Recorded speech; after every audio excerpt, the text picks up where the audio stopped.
शाहजहां को ताजमहल सफेद ही क्यों बनवाना पड़ा, और आज आप एक ऐसे घर को देखने वाले हैं जिसे किसी और चीज से नहीं बल्कि आईफोन्स का इस्तेमाल करते हुए ही बनाया गया है। और क्या कभी आपने सोचा है कि आखिर अब नॉर्थ कोरिया का कोई भी नागरिक हंस क्यों नहीं सकता? मिलेगा सबका जवाब। चलिए शुरू करते हैं आज के रैंडम फैक्ट के अध्याय को। Fact number 20। दोस्तों, जब भी हमें एक जगह से दूसरी जगह तक की लंबी ट्रैवल करनी होती है तो हमें थकान महसूस होती है, लेकिन क्या आपको पता है कि अगर आप यही काम बर्लिन में करते हैं तो आपको कभी भी थकान महसूस हो ही नहीं सकती। असल में दोस्तों, बहुत ही कम लोगों को यह मालूम होगा, लेकिन बर्लिन की ऑलमोस्ट सभी सबवेज में कुछ ऐसी ईटेबल टिकट्स को भी दिया जाता है जिसको कि ट्रेवल के बाद आप कुछ इस तरीके से खा भी सकते हैं। उससे भी ज्यादा अमेजिंग बात यह है दोस्तों कि इन टिकट्स को कुछ ऐसे नेचुरल केमिकल्स का इस्तेमाल करते हुए बनाया जाता है कि जैसे ही कोई भी इंसान इन्हें कंज्यूम करता है उसका दिमाग और शरीर पूरे ही तरीके से शांत और रिलैक्स हो जाता है। और यही वो कारण है जिसके चलते हुए बर्लिन में लंबी से लंबी ट्रैवल करने के बाद भी कोई भी पैसेंजर कभी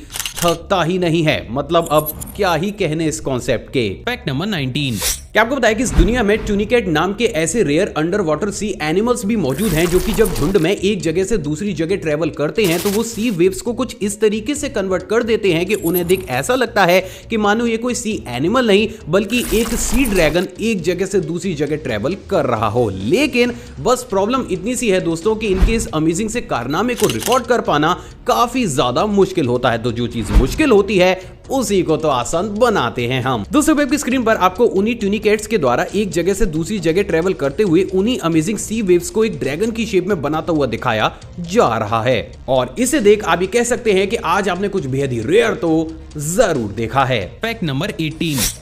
दोस्तों, हम में से बहुत से लोग कूल और फैशनेबल दिखने के लिए अलग अलग तरीके के कपड़ों को पहनते हैं, लेकिन क्या आपको पता है कि इस दुनिया में एक ऐसी सिटी भी मौजूद है जहां के लोगों का कपड़े से दूर दूर तक कोई भी कनेक्शन है ही नहीं। असल में दोस्तों, ये शहर है फ्रांस का कैप दी एज, जहां के एक लॉ के अनुसार अगर आप इस शहर के किसी भी रेस्टोरेंट, मॉल या फिर पब्लिक प्लेस में बिना कपड़ों के घूमना चाहते हैं तो आप इस चीज को बेझिझक कर सकते हैं। और यही वो कारण है जिसके चलते हुए ये शहर दुनिया के कुछ सिलेक्टेड ऐसे शहरों में से एक शहर है जहां के 90% लोग कभी भी कपड़े पहनते ही नहीं है। मतलब अब छोड़ी दो, क्या ही कहने। Fact number 17। क्या आपको पता है कि अभी हाल ही में अमेरिकन स्पेस एजेंसी नासा के द्वारा एक इतिहास को रच दिया गया है। असल में दोस्तों, नासा की एक spacecraft the Parker solar probe ने सबसे पहली बार सन की अपर एटमॉस्फेरिक लेयर को टच किया है, जिसका की टेम्परेचर 9,99,726 डिग्री सेल्सियस के आसपास रहता है। और इसीलिए इस कारनामे को नेक्स्ट टू इम्पॉसिबल माना जा रहा है। तो अगर ये चीज इतनी ज्यादा ऑसम है तो इसकी एक एक्सक्लूसिव वीडियो क्लिप दिखाने की जिम्मेदारी तो इस चैनल की बनती ही है। दोस्तों, वेब की स्क्रीन पर आपको उसी ऐतिहासिक कारनामे की एक बेहद ही एक्सक्लूसिव वीडियो दिख रही है, जिसे देख आप ये कह सकते हैं कि आज आपने कुछ बेहद ही दिलचस्प तो जरूर देखा है। तो माय इंडिया आर्मी इन्हीं तरीके के और ज्यादा अमेजिंग फैक्ट्स देखने के लिए आप इस चैनल को सब्सक्राइब कर उस बेल आइकन को प्रेस कर सकते हैं। Fact number 16। क्या आपको पता है कि इस दुनिया में स्कूटर्स के इन्वेंशन से पहले ही यूके में कुछ इस तरीके के पैडल मिनी स्कूटर्स को बनाकर तैयार किया गया था, जिनको कि एक जगह से दूसरी जगह चलाने के लिए कुछ इस तरीके से पैरों से पुश किया जाता था। अमेजिंग बात ये थी दोस्तों कि ये पैडल स्कूटर उस टाइम पीरियड के दौरान बहुत बड़े स्केल में यूके में फेमस भी हुए थे। बट अनफॉर्चुनेटली जैसे ही मोटराइज स्कूटर्स को मार्केट में लाया गया, इस अमेजिंग सी टेक्नोलॉजी को ठंडे बस्ते में डालना पड़ा। सच में रेयर। Fact number 15।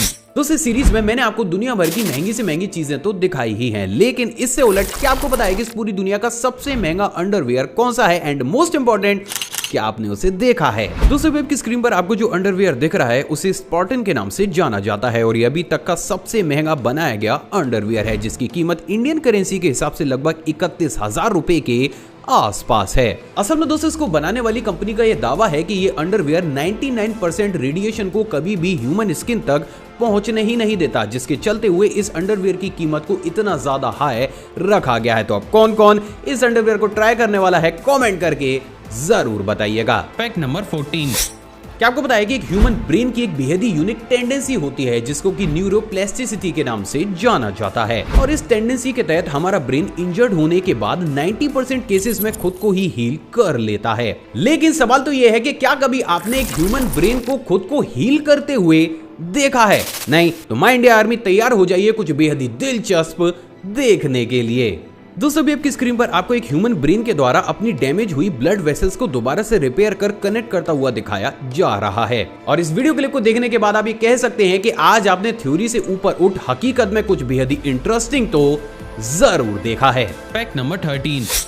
दोस्तों अगर मैं आपसे पूछूं कि एक टायर की शेप क्या होती है तो आप में से ऑलमोस्ट लोग बोलेंगे गोल। लेकिन क्या हो कि अगर मैं आपसे कहूं कि भविष्य में आने वाले टायर्स हमें गोल शेप की बजाय अलग अलग शेप्स के भी देखने को मिल सकते हैं, तो क्या आप मेरी बात पर विश्वास करेंगे?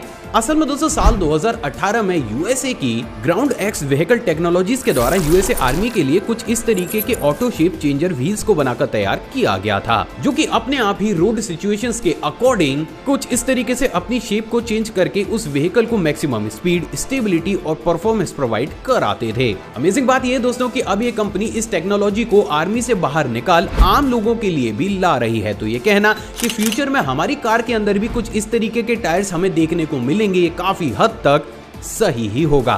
Fact number 12। क्या आपको पता है कि अफ्रीका में मौजूद फुलनी ट्राइब में शादी की परंपरा एक ऐसे लेवल पर पहुंच गई है जिसे देख आपकी भी आंखें फटी की फटी रह जाएंगी। असल में दोस्तों इस समुदाय में जब भी कोई भी लड़का लड़की देखने जाता है तब उस लड़की के घर वाले उस लड़के को कुछ इस तरीके से बहुत बुरी तरीके से पीटते हैं, और अगर वो लड़का उस पिटाई के दौरान जिंदा बच जाता है तो ये समझा जाता है कि वो लड़का उस लड़की के लिए बिल्कुल ही परफेक्ट है, और उसी के बाद उस लड़के की उस लड़की के साथ शादी कर दी जाती है। वैसे अगर ये प्रथा हमारे देश में आ जाए तो भाई कुंवारा रहना ही काफी ज्यादा बेटर ऑप्शन है। Fact number 11। दोस्तों हम सभी ने बचपन में इस गेम को तो जरूर खेला होता है जहां पर हम दूसरे लोगों को ये चैलेंज देते हैं कि वो बिना अपनी पलकों को झपकाए किसी भी ऑब्जेक्ट को काफी लंबे समय तक देखते रहें। एंड अगर आपने भी इस गेम को खेला है तो बिलीव मी, फिलीपींस के पाउलो बेलेस्ट्रॉस आज आपके आइडियल बन जाएंगे। असल में दोस्तों पाउलो के नाम बिना अपनी पलकों को झपकाए काफी लंबे समय तक किसी एक ऑब्जेक्ट को देखने का वर्ल्ड रिकॉर्ड हासिल है, जिसमें इन्होंने 1 घंटा 17 मिनट और 3 सेकंड तक बिना अपनी पलकों को झपकाए एक ऑब्जेक्ट को देखा था। एंड गेस व्हाट, आज तक भी इनके इस वर्ल्ड रिकॉर्ड को कोई भी ब्रेक नहीं कर पाया है, which is quite incredible. Fact number 10। क्या आपको बताया कि अभी हाल ही में नॉर्थ कोरिया ने अपने नागरिकों के हंसने और ड्रिंक करने पर ही पाबंदी लगा दी थी, लेकिन आखिर एक कंट्री को ऐसा क्यों करना पड़ा? असल में दोस्तों नॉर्थ कोरियन गवर्नमेंट ने अपने पूर्व नेता किम जोंग इल की 10वीं पुण्यतिथि पर उनको श्रद्धांजलि देने और उनके बेटे और वर्तमान नेता किम जोंग उन के प्रति लोगों से जोर जबरदस्ती वफादारी दिखाने के चक्कर में वहां की सरकार के द्वारा नॉर्थ कोरिया के लोगों पर 11 दिन तक हंसने और ड्रिंक करने पर ही पाबंदी लगा दी। और ये चीज अपने आप में काफी ज्यादा अजीब थी, जहां पर एक देश के नागरिकों को जोर जबरदस्ती हंसने से ही रोक दिया गया था। मतलब वैसे ही इस इंसान के चक्कर में नॉर्थ कोरिया में मनुष्यत फैली रहती है, लेकिन अब तो ये इस चीज को एक्सट्रीम लेवल पर ले गए हैं। Fact number 9। क्या आपको पता है कि अभी हाल ही में पुडुचेरी की एक बेकरी के द्वारा भारत में सबसे पहली बार महाकवि सुब्रमण्य भारती जी को श्रद्धांजलि देने के लिए उनकी 6.6 फीट लंबी और 488 किलोग्राम वजनी चॉकलेट की प्रतिमा बनाकर तैयार की गई है। अमेजिंग बात यह दोस्तों कि इस प्रतिमा को बनाने में इस बेकरी को 104 घंटों का समय लगा है, और इसी के साथ ये सुब्रमण्य जी की भारत में मौजूद अभी तक की सबसे बड़ी चॉकलेट प्रतिमा बन गई है। सच में शानदार। Fact number 8। आपको पता है कि इजराइल इस पूरी दुनिया का सबसे पहला ऐसा देश बन चुका है जिसने अपने ऑलमोस्ट सभी पब्लिक प्लेसेस में कुछ इस तरीके की अजीब सी वॉल्स को इंस्टॉल किया है, लेकिन आखिर ये बोला क्या है? असल में दोस्तों इन वॉल्स को मेमोराइजिंग वॉल्स के नाम से जाना जाता है, और इन्हें कुछ इस तरीके से डेवलप किया जाता है कि ये हवा के थ्रू रोटेट करके अपनी शेप को चेंज करते हुए बहुत बड़े अमाउंट में इलेक्ट्रिसिटी को प्रोड्यूस करती हैं, जिसका कि इस्तेमाल उसी पब्लिक प्लेस को रात में रोशन करने के लिए किया जाता है। और ये वास्तव में परफेक्ट एग्जांपल है एक्सट्रीम लेवल की क्रिएटिविटी का। Fact number 7। दोस्तों आपने हमारे देश के द्वारा बनाई गई काफी महंगी महंगी चीजें या फिर मॉन्यूमेंट्स तो जरूर देखे होंगे, लेकिन अगर मैं आपसे पूछूं कि भारत के इतिहास का अभी तक का सबसे महंगा प्रोजेक्ट कौन सा है, तो क्या उसका बिल्कुल सटीक आंसर आपके पास मौजूद होगा? असल में दोस्तों बहुत ही कम लोगों को यह मालूम होगा, लेकिन भारत अभी तक के इतिहास के सबसे महंगे प्रोजेक्ट पर काम कर रहा है, और वो है खुद का इंटरनेशनल स्पेस स्टेशन बनाना, जिसको कि इसरो के द्वारा साल 2030 के आसपास स्पेस में लॉन्च किया जाएगा। और दोस्तों बात अगर इसकी कीमत की जाए तो ये लगभग 80,000 करोड़ रुपए के आसपास खर्च करने के बाद बनेगा, और यही वो कारण है जिसके चलते हुए ये प्रोजेक्ट इंडिया के इतिहास का अभी तक का सबसे महंगा और बड़ा प्रोजेक्ट माना जा रहा है। तो माय इंडिया आर्मी, इस अमेजिंग फैक्ट पर इस वीडियो पर एक लाइक तो बनता ही है। Fact number 6। दोस्तों, जहां इस दुनिया के बहुत से देश पॉपुलेशन को कंट्रोल करने के लिए लोगों को जागरूक कर रहे हैं, तो वही क्या आपको पता है कि इस दुनिया में एक ऐसा देश भी मौजूद है जहां पर अगर आपके घर में कोई भी बच्चा पैदा होता है तो वहां की गवर्नमेंट आपको 2 लाख रुपए इनाम के तर्ज पर देती है।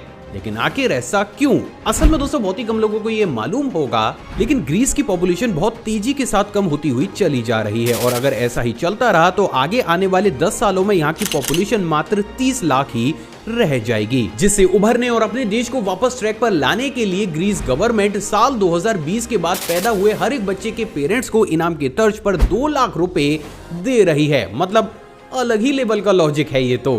Fact number 5। क्या आपको पता है कि पिछले काफी लंबे समय से बहुत से पायलट्स के द्वारा कंफर्म किया गया है कि उन्होंने पैसिफिक ओशियन के ऊपर काफी अजीब सी लाइट्स को देखा है और इसकी एक एक्सक्लूसिव वीडियो को अभी हाल ही में एक पायलट के द्वारा रिकॉर्ड भी किया गया है। दोस्तों, आपकी स्क्रीन पर आपको जो वीडियो दिख रही है उसे 39,000 फीट की ऊंचाई से पैसिफिक ओशियन के ऊपर शूट किया गया है और इस वीडियो क्लिप में आप भी उन अजीब सी लाइट्स को ट्रेवल करते हुए देख सकते हैं। अमेजिंग बात यह है दोस्तों कि आज तक भी कोई भी एक्सपर्ट ये पता नहीं लगा पाया है कि आखिर ये भला क्या है। वैसे आपको क्या लगता है ये क्या हो सकता है? आप अपनी राय कमेंट सेक्शन में जरूर दीजिएगा। Fact number 4। जैसे कि हम सभी जानते हैं कि हर देश के बड़े बड़े यूट्यूबर्स पर मंथ लाखों रुपए अर्न करते हैं, लेकिन क्या कभी आपने सोचा है कि आखिर साल 2020 में सबसे ज्यादा कमाई करने वाला यूट्यूबर कौन सा था? एंड मोस्ट इंपॉर्टेंट, क्या आपको उसकी कमाई के बारे में पता है? असल में दोस्तों आप ये जानकर हैरान हो जाएंगे, लेकिन साल 2020 में सबसे ज्यादा कमाई करने वाले यूट्यूबर 10 वर्षीय रेयान काजी हैं, जिन्होंने कि सिर्फ 1 साल के अंदर ही 217 करोड़ रुपए कमाए थे और ये चीज अपने आप में एक रिकॉर्ड है। Fact number 3। दूसरे वाला फैक्ट करंट अफेयर की तर्ज पर है। क्या आपको पता है कि अभी हाल ही में दुबई गवर्नमेंट 100% पेपरलेस होने वाली दुनिया की सबसे पहली गवर्नमेंट बन गई है। अमेजिंग बात यह है दोस्तों कि अब दुबई गवर्नमेंट के सभी इंटरनल और एक्सटर्नल लेन देन और प्रक्रियाएं 100% डिजिटल रूप में की जाएंगी, जो चीज वास्तव में काफी ज्यादा इंप्रेसिव जरूर है। Fact number 2। दोस्तों, हम सभी अपने घरों की वॉल्स को अट्रैक्टिव दिखाने के लिए उन्हें अलग अलग चीजों से डेकोरेट या फिर पेंट कराते हैं, लेकिन क्या आपको पता है कि इस दुनिया में एक ऐसा घर भी मौजूद है जिसकी वॉल्स को किसी और चीज से नहीं बल्कि आईफोन्स का इस्तेमाल करते हुए ही बनाया गया है। मिलिए वियतनाम के गुयेन मिनियन हियन से, जिन्होंने की 2000 से भी ज्यादा पुराने और खराब हो चुके आईफोन्स को खरीदकर अपने घर की मेन एंट्रेंस वाली वॉल पर ही कुछ इस तरीके से लगवा डाला। अमेजिंग बात यह है दोस्तों कि गुयेन को ऐसा करने के बाद रातों रात ही वियतनाम में काफी बड़े स्केल पर पॉपुलैरिटी भी मिल गई और ये चीज वास्तव में काफी ज्यादा अजीब है, जहां पर एक शख्स ने अपने घर को कुछ अलग दिखाने के लिए ही कुछ इस तरीके के अजीब से कारनामे को ही करवा डाला। Fact number 1। शाहजहां को ताजमहल सफेद ही क्यों बनवाना पड़ा? असल में दोस्तों बात अगर प्रेजेंट डेट की जाए तो प्रेजेंट डेट में भारत के अंदर 116 ऐसे मॉन्यूमेंट्स मौजूद हैं जो कि आर्कियोलॉजिकल सर्वे ऑफ इंडिया के अंडर आते हैं और बात अगर उन 116 मॉन्यूमेंट्स की जाए तो ताजमहल भारत का सबसे बड़ा ऐसा स्मारक या मॉन्यूमेंट है जिसको कि इतने बड़े स्केल पर सफेद संगमरमर का इस्तेमाल करते हुए बनाया गया है। जबकि बात अगर उस समय के दूसरे मॉन्यूमेंट्स की जाए तो उन्हें लाल और क्रीम कलर के स्टोन्स का इस्तेमाल करते हुए बनाया जाता था। तो फिर सवाल तो ये उठता है कि जब उस समय पूरी ही दुनिया लाल और क्रीम कलर के स्टोन्स के पीछे पड़ी हुई थी तो शाहजहां ने ताजमहल को सफेद संगमरमर का इस्तेमाल करते हुए क्यों बनाया? असल में दोस्तों इसके पीछे काफी ज्यादा थ्योरीज हैं जिनको कि 1 बाय 1 मैं आपके सामने रखूंगा। बात अगर सबसे पहली थ्योरी की जाए तो वो है जन्नत थ्योरी। असल में दोस्तों प्राचीन विद्वानों की बात अगर मानी जाए तो कहीं ना कहीं ये बात पूरी तरीके से साफ हो चुकी है कि शाहजहां ताजमहल को जन्नती आभास देना चाहते थे। यानी कहीं ना कहीं शाहजहां का ये मोटिव था कि जब भी कोई भी इंसान ताजमहल को विजिट करने आए तो उसको ऐसा लगे कि वो इंसानी दुनिया से दूर जन्नत में आ गया हो। अब क्योंकि व्हाइट कलर पीस और रिलैक्सेशन को लेकर आता है तो कहीं ना कहीं ये कारण हो सकता है जिसके चलते हुए शाहजहां ने पूरे ही ताजमहल को व्हाइट संगमरमर का इस्तेमाल करते हुए बनवाया था। अब दोस्तों बात अगर दूसरी थ्योरी की जाए तो वो है मुमताज महल का फेवरेट कलर। असल में दोस्तों बहुत से प्राचीन दस्तावेजों से बात पूरी तरीके से साफ हो चुकी है कि मुमताज महल को व्हाइट कलर काफी ज्यादा पसंद था, तो कहीं ना कहीं ये पॉसिबिलिटी भी बनती है जिसके चलते हुए शाहजहां को ताजमहल व्हाइट कलर का ही बनवाना पड़ा। अब दोस्तों बात अगर तीसरी थ्योरी की जाए तो वो है साइंटिफिक थ्योरी। असल में दोस्तों ताजमहल के निर्माण से कुछ साल पहले ही भारत के मकराना में व्हाइट मार्बल की खोज की गई थी और ये बात पूरी तरीके से साफ है कि व्हाइट मार्बल उस समय का खोजा गया सबसे ज्यादा आधुनिक मार्बल था, क्योंकि उस समय के एयर पोल्यूशन के चलते हुए इस मार्बल पर किसी भी प्रकार की केमिकल रिएक्शंस नहीं होती थी। तो अब यहाँ पर सबसे बड़ी पॉसिबिलिटी ये भी जनरेट होती है कि क्योंकि ये मार्बल उस समय का सबसे ज्यादा आधुनिक मार्बल था, तो शाहजहां ने पैसे की चिंता ना करते हुए काफी ऊंचे दामों पर इसी मार्बल का यूज करते हुए अपने दिल की सबसे खास बिल्डिंग को व्हाइट मार्बल का यूज करते हुए ही बनवाया। तो फाइनली अब आप उन सभी थ्योरीज के बारे में भी जानते हैं जो हमें ये बताती हैं कि आखिर क्यों शाहजहां को ताजमहल सफेद कलर का ही बनवाना पड़ा। दोस्तों किसी ने खूबी कहा है कि पैरोगन जितना ज्यादा बांटा जाए उतना ही कम है, तो इस वीडियो को दिल खोलकर लाइक शेयर और कमेंट जरूर कीजिएगा। आप चाहें तो मुझे इंस्टाग्राम पर भी फॉलो कर सकते हैं, वहां भी मैं शॉर्ट फैक्ट्स और बैक से मोमेंट्स को टाइम टू टाइम शेयर करता रहता हूं। साथ ही साथ अपनी नॉलेज को और ज्यादा बूस्ट करने के लिए आप इस प्लेलिस्ट को भी चेकआउट कर सकते हैं। जय हिंद।